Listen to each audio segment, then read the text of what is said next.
Slovenska vojska se tudi letos predstavlja na 50. mednarodnem obrtnem sejmu v Celju. Predstavljamo oborožitev, opremo slovenskega vojaka, vozila, ljudje pa se lahko izkusijo tudi na trenažerju z avtomatsko puško.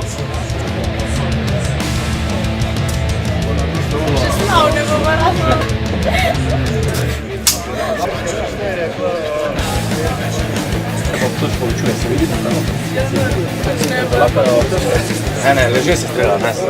Različne enote sodelujejo na tem dogodku, od 20. pehotnega polka, športne enote, vojaške policije, radiološke, kemijske, biološke čete, vojaške zdravstvene enote.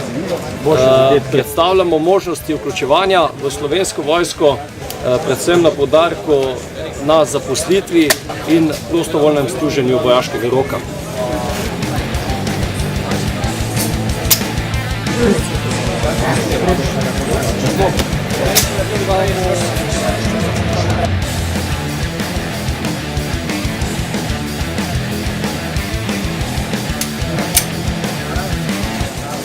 Z obiskom na letošnjem sejmu smo zelo zadovoljni. Naš prireditveni prostor je obiskalo veliko mladih, ki so pokazali izjemen interes za Slovensko vojsko.